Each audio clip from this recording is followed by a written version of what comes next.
ప్రభుకు మహిమ కలుగును గాక. Praise the Lord. మరొక రోజు ఉదయకాల సమయంలో మనం ఈ రీతిగా కలుసుకునే కృప మహాదేవుడు మనకు అనుగ్రహించినందులకై ఆయనకే మహిమయు ఘనతయు ప్రభావములు కలుగును గాక. We are giving all our praises and honor to our God alone for giving us another beautiful day to listen to his word. ప్రతిరోజు ఈ రీతిగా మనం కలుసుకొని ప్రభుని స్తుతించటం, గణపరచటం, వాక్యం చదవటం, ప్రార్థించటం ఎంతో సంతోషముగా ఆనందముగా ఉంది కదా మనకు. So isn't it a happiest thing and a blissful thing for us to start our day by listening to word of God each day? ప్రతిరోజు ఇలాగే ప్రభు యొక్క సన్నిధిలో మనమంతా కలిసి ప్రభుని స్తుతిస్తూ ఉంటే దేవాతి దేవుడు పరమందు మనల్ని బట్టి ఆనందించునుగాక. So if we worship God just like this each and every day, the God on above will always be praised and be happy. మరొక అంశం ద్వారా ఈరోజు మనము వాక్యాన్ని ధ్యానం చేసుకుందాం. So today, just like every day, we came up with another new topic to discuss. అపోస్తలుడైన పౌలు గారు కొరింథీ సంఘానికి రాసిన 2వ లేఖలో 12వ అధ్యాయము 10వ వాక్యాన్ని మనం చదువుకుందాం. So let's open our Bibles to the 2 Corinthians chapter 12 and verse 10. దానిలో రాయబడిన మాట, నేను ఎప్పుడు బలహీనుడనో అప్పుడే బలవంతుడని పౌలు వారు చెప్తున్నాడు. So chapter 12 and verse 6 says, for when I am weak, then I am strong in God. ఇదేంటి, నేనెప్పుడు బలహీనుడనో అప్పుడే బలవంతుడని అంటున్నాడు. ఆ మాటలో ఉన్న అంతరార్థం ఏమిటి? Do you know what is the meaning of the word that God is telling us here? ఎందుకు పౌలు గారు నేను బలహీనుడు అంటున్నాడు? Do you know why Paul is saying that he is weak here? ఆయన నేను బలహీనుడు అనటానికి ఎన్నో కారణాలు ఉన్నాయి. పరిచర్యలో అలసిపోతూ పరిచర్యలో పరిగెత్తుతూ ఉన్నటువంటి సందర్భాలలో ఆయన శరీరంలో ఎన్నో దెబ్బలు, నిందలు, అవమానాలు, ఎన్ని శ్రమలు వచ్చినప్పటికీ కూడా దేవుని తట్టు చూస్తూనే ముందు కొనసాగాడు తప్ప వెనుదిరిగి చూడలేదు పౌలు గారు. So here Paul is saying that he is weak. There are many reasons why he is saying weak. He has faced many troubles and obstacles while he was doing God's ministry. So that is the reason he is saying I am weak.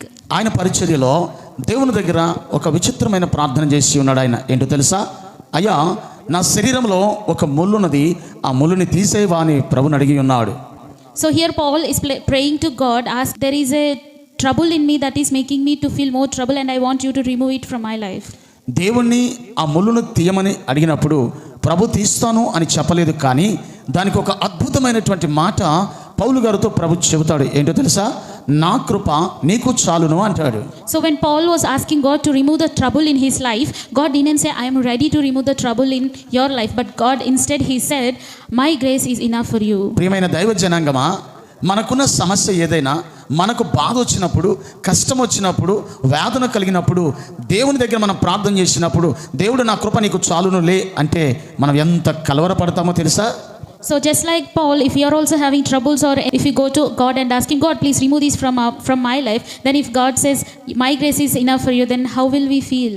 మనకున్న ఆలోచన ఏంటంటే, మనము ప్రార్థన చేయగానే, ప్రభుని అడగగానే మనకు వెంటనే స్వస్థత కలగాలి, వెంటనే మనం బాగుపడాలి, వెంటనే మనము హుషారుగా పరిగెత్తుకుంటూ వెళ్ళాలి. అది మన యొక్క ఆలోచన. So as a humans we will be having thought like I need an immediate response, I need immediate health, I need anything immediately. That is how our humans mindset will be. నీవు అలాగా స్వస్థత పడాలి, ఆ రీతిగా బాగుపడాలి, ఇవన్నీ నీ మనసులో ఉన్నప్పటికీ దేవుని ఒక్క మాటను వినగలిగితే ఆ మాట ఏంటో తెలుసా? నీకు ఎన్ని బాధలున్నా, ఎన్ని వేదలున్నా, కష్టాలున్నా, కన్నీరే ఎదురైనా, ఉపద్రవాలు వచ్చినా నా కృప నీకు తోడుగా ఉంటే వాటన్నిటిలో నుండి నువ్వు తప్పించబడతామని వాక్యం చెప్తుంది.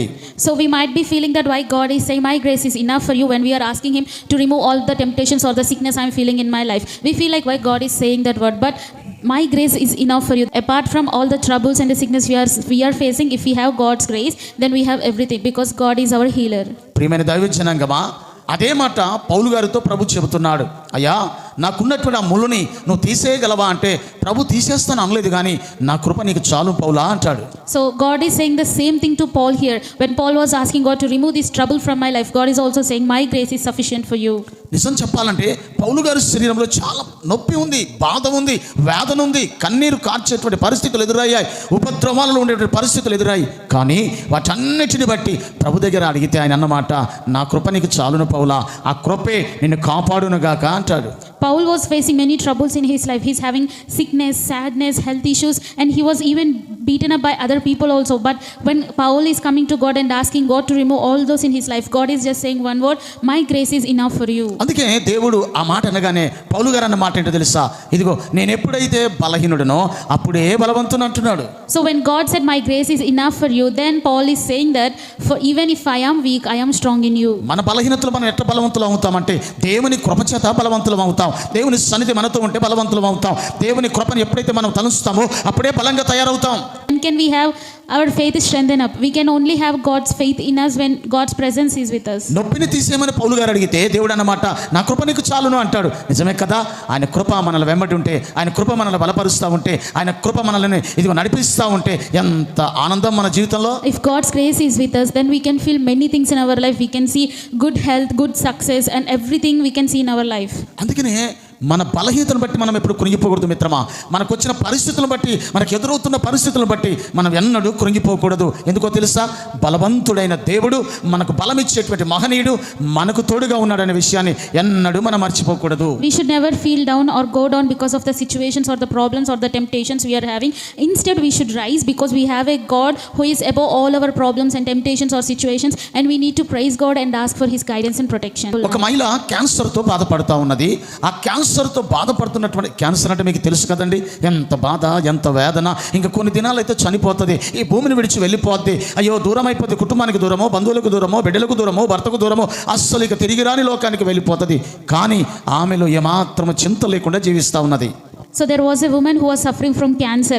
So cancer means we all know if we are having cancer, we don't have a scope on life. Slowly we'll start to lose our health, our strength, our hair and everything. And we also have thoughts like we will be separated from our family and we will never be able to see them. So this woman is also having that situation in her life, but still she didn't lose her faith or confidence in God. ఆమెకున్న బాధను బట్టి ఆమె కృంగిపోవట్లేదు, కానీ ఆమెకున్న వ్యాధిని బట్టి కృంగిపోవట్లేదు, కానీ ప్రతిరోజు ఆనందంతో ఉంటుంది. ఆమె ఆనందాన్ని చూసినటువంటి పక్కవారు, ఆ పక్క బెడ్, ఈ పక్క బెడ్ వారు, ఎదుటి వారు ఆమెను అడిగిన ప్రశ్న ఏంటో తెలుసా? అమ్మా, నీకున్న వ్యాధిని బట్టి నువ్వు కృంగిపోవాలి కదా, నీకున్న బలహీనతను బట్టి నువ్వు కృంగిపోవాలి కదా, నువ్వు ఇలాగ ఆనందంగా గడుపుతున్నావు, ఏంటి నీ ఆనందానికి కారణమైన ఆమెను అడిగితే ఆమె అన్న మాట ఏంటో తెలుసా? నా దేవుని కృప నాకు తోడుగా ఉన్నదని చెప్పి ఉన్నది.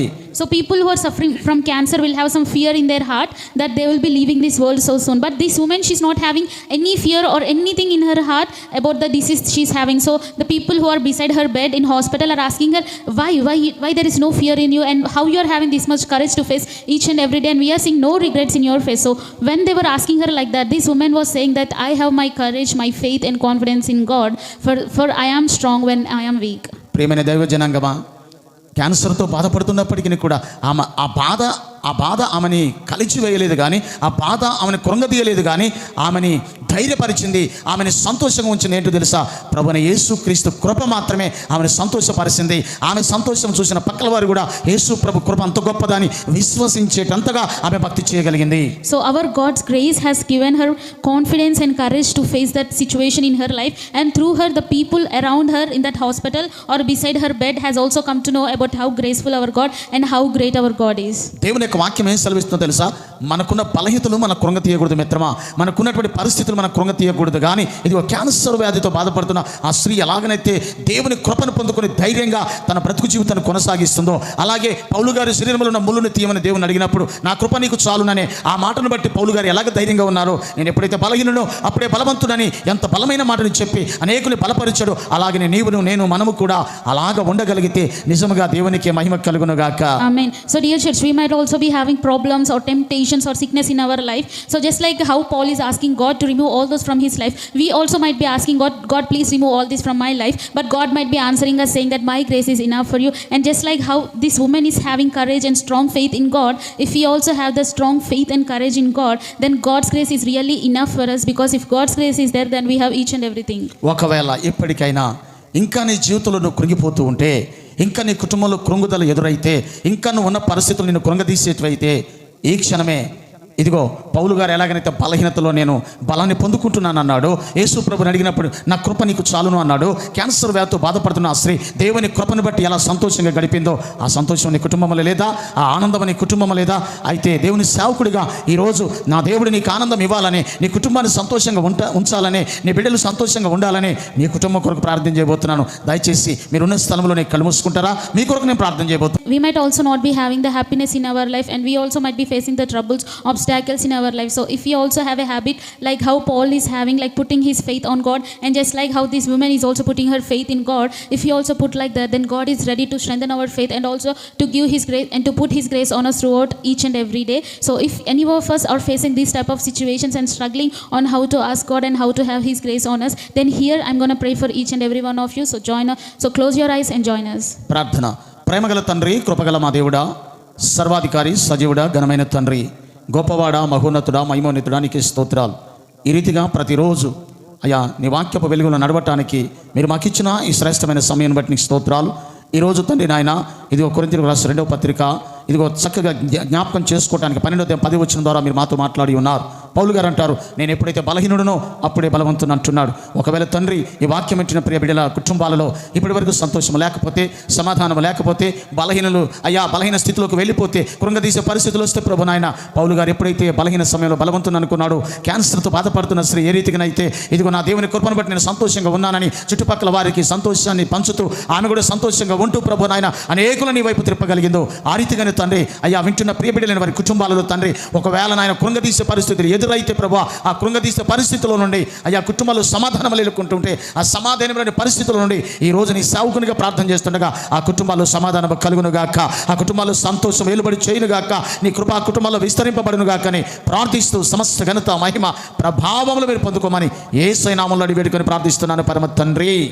Dear Jesus, thank you God, thank you for another beautiful God, thank you for extending your mercy and grace on us, thank you for being with us, protecting us, and Lord, thank you for keeping your grace on us, Lord, please help us to have a faith just like how Paul is having on you, and help us to have courage and confidence just like how this woman is having. Lord, in our life we might also be lacking happiness, Lord, help us to strengthen our faith in you, Lord, help us to put all our faith in you, and help us to gain the blessings that you are keeping in store for each and every one of us, Lord, bless each and every person who is listening to this sermon today.